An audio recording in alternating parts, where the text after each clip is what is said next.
jireenyi baadiyyaa kana fakkaataa yeroo na dabbare haala kanaan baasaba deemee kanatti buhaaru jechuudha. Baay'ee tokko dasna mira dhugaa dubbachuudhaan qilleensa gaarii argachuun qamadii yeroo amma kanatti gahaati jira jechuudha. Yaa haala kanarra jira jechuudha. Kuni keessattuu gahuudha ka'ee jira xiqqumatti sahawa goggoguma bichaata sahawa jechuudha. Garuu hunda ayinataa tokko miti garaagarummaa qaba. Karaan kana fakkaata warri safara kana beektan jechuudha. Innaa baay'ee tokko dasna mira. Gara fuulduraa warroonni galtanii hojii gibirinaa hojjechuu barbaadan hojjechuudhaaf yaa obboleewwan dhiiraa abbaa manaa qabaannan hojjechuun ni danda'ama jechuufani. Ganzaba teechisuu irra hojii irratti yoo ta'e wayyaa ganzabni yoo ta'een badasi hojii irra oolee garuu baay'ee bu'a qabeessa waan ta'eef jechuudha. Haala kanaan bula garuu osoo nyaatiin osoo hin dhugin namni jiraatu hin jiru biyya keessatti. Hanga fedhe jireenyi illee yoo addadde namni osoo nyaatiin osoo hin dhugin oolee bulu hin jiru jechuudha. Kun akkanumatti facaafatee jira hizbii. Jireenyi adda addaa jedhanii malee yaa warra bitatee nyaatuuf akkas xiqqoo ulfaachuu danda'a jireenyi malee warra qotatee maasarraa nyaatuuf hangas mara miti baay'ee ulfaachuu dhabuu danda'a. Yaa jireenya sodaachuun baay'ee barbaachisu. Yaa nuti achi hojjennee waan galleef xiqqoo gaafa asitti galle jireenyi akka duraa sanuuf ta'uu dhabuu dandeessi jechuudha. Baqa warri biyya keessa jiruu fi warri biyya alaatii deebi'ee galee jireenyi isaanii gargaari. Maaliif warri biyya keessa baay'ee nama mararanii jireenya isaanii irratti tasgabbaanii gammadaniiti kan jiraatan irra caalan namoota jechuudha. Keessattuu warri lafa qabu warri qotachuu danda'u jechuudha. Kan qotachuu hin dandeenye mootu hojii garaagaraa hojjetanii qansiraa kan bulan namoota hedduutu jira jechuudha. Yeroo dinnichaan geetti dinnicha guuraa, yeroo qaysirii muranii waan garaagaraa jechuudha. Namni taa'ee baadiyyaattis hojiin hin jiru jira malee kan taa'ee harka namaa eeggatee yookaan kadhatee nyaatu hin jiru jechuudha. Namni fayyaa qabu tokko humna ofiitiin of tajaajilee jiraachuu danda'a.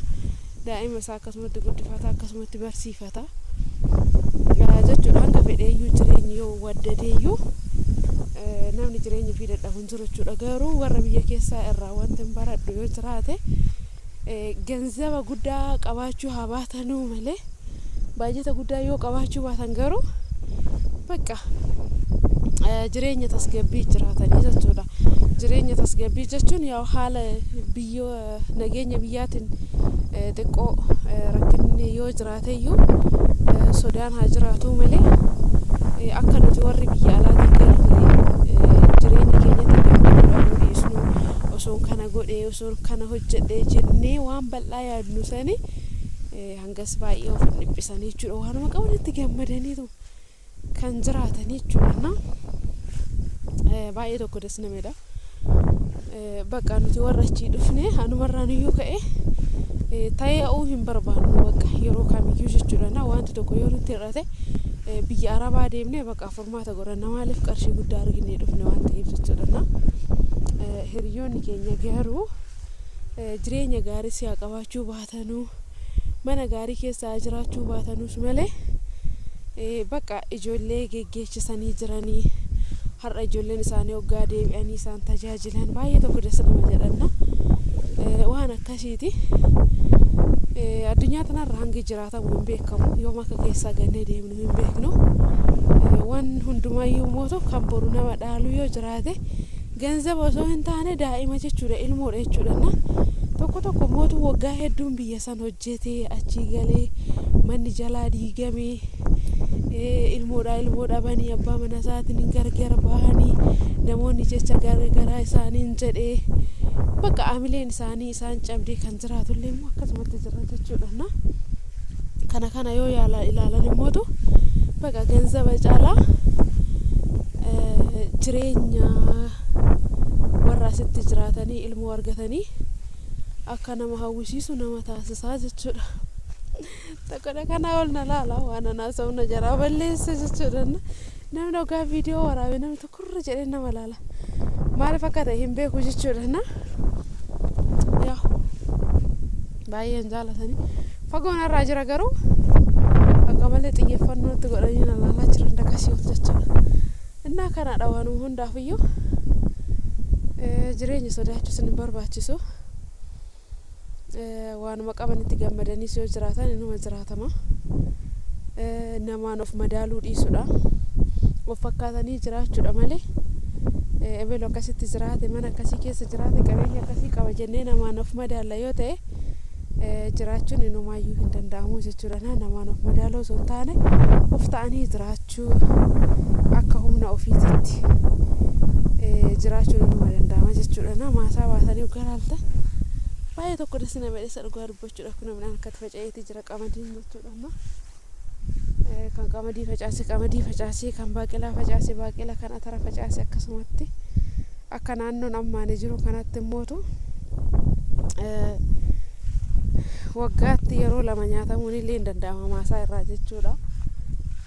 Waggaatti yeroo lama irraa hin nyaatama jechuudha. Atara faca baaqela maanoo dinnicha facaasanii dinnicha irratti immootu deebi'anii atara facaasanii jechuudha. Kanaafiyyuu waggaatti yeroo lama irraa nyaachuun ni danda'ama jechuudha. Bu'a qabeessa waciin ittiin bahu jechuu miti. Waciin ittiin bahu wanti waciin qabne hin jiru. Wacii baasatuma gabii argatan jechuudha. Galateeffatanii yoo jiraatan immootu rakkoodha. Tamaarraruu nama barbaachisa waan ta'eefiyyuu jechuudha. Innaa kana warroonni biyya ormaa teessanii biyya keessan hawwitanillee waaqayyoon nagaan biyya keessanitti sinaa galchuu waan hamaa sirraa qabu. Xiqqoo haalli jireenya biyyatti yaa'u nama sodaachisti. Keessattuu obboleewwan keenya dhiiratiif jechuudha. Dubartootaaf illee miti. Warroota dhiiratiif baay'ee tokko sodaachisaadha yeroo ammaa kana keessatti jechuudha. Haalli nageenyaa bakka rafanii buluun baay'ee tokko namatti ulfaata. Obboleewwan dhiiratiif jechuudha. Dubartoonni silaa dubartoota wanti nurra ga'u hin jiru, wanti nu mudatu hin jiru.